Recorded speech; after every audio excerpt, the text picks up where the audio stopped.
सम्भाषणसन्देशसंस्कृतमासपत्रिकायां प्रकाशितानां बालकथानां ध्वनिप्रसारणम् इदं बालमोदिनी इति।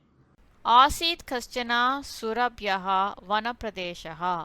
तस्मिन् वनप्रदेशे विविधवर्णानां विविधगन्धानां पुष्पाणां समर्थः नित्यम् आसीत्। यदा निरन्तरं वसन्तऋतुमहोत्सवः एव।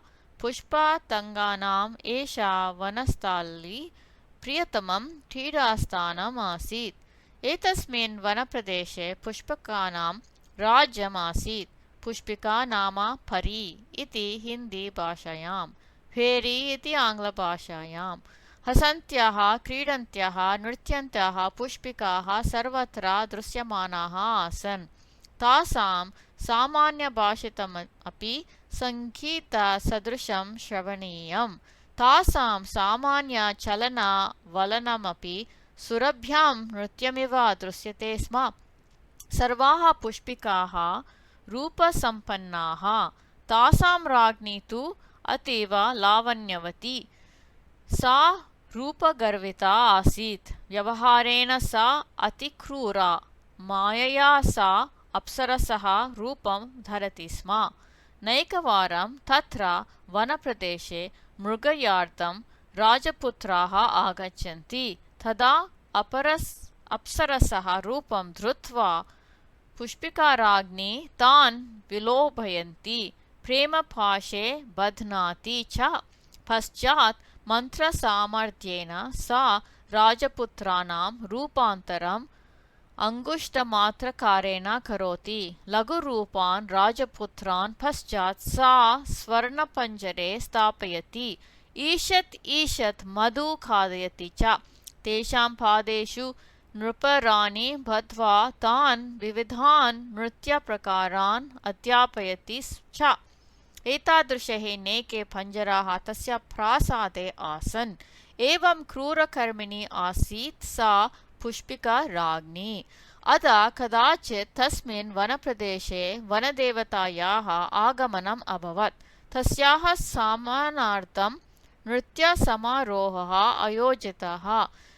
निशासमयः आसीत्। सर्वासु शाखासु खेद्यतानां दीपमालिकाः प्रकाशिताः। परागचूर्णेन मार्गाः मृदलीकृताः।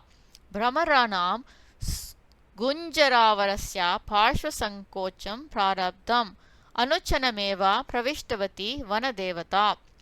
अकस्मात् वनदेवतायाः दृष्टिः तत्रत्यैः स्वर्णपञ्जरैः आकृष्टा।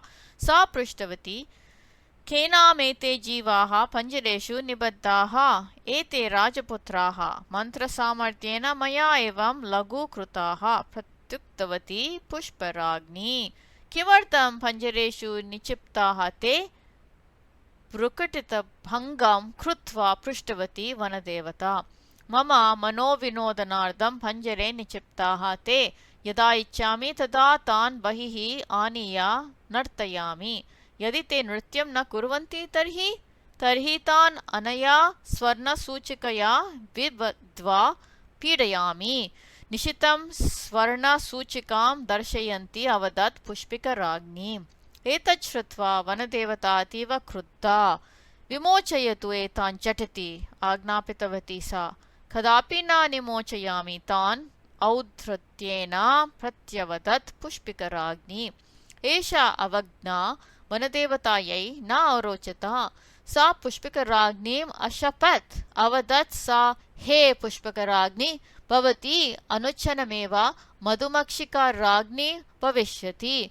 8,000 गवाक्षयुते मौक्तिकवर्णप्रसादे निवासं करिष्यति। भवत्याः देहस्य आकारः बृहद् भवेत्। तादृशेन शरीरेण भवती प्रासादात् बहिः कदापि आगन्तुं न शक्नुयात्। भवती सर्वाणि सुखानि लप्स्यते। आज्ञापराः मधुमक्षिकाः, रत्नखचितः मञ्चः, भूरिः मधुसञ्चयः, एवं सर्वसुखानाम् अवलम्बिः भवेत्। तदापि स्वातन्त्र्यं न लप्स्यते।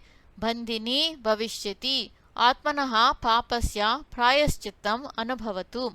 तदा प्रभृतिः मधुकोशे आमरणं, बन्धनावासं, सहते मधुमक्षिका, तस्याः निःश्वासः अपि न ज्ञायते न वा श्रूयते।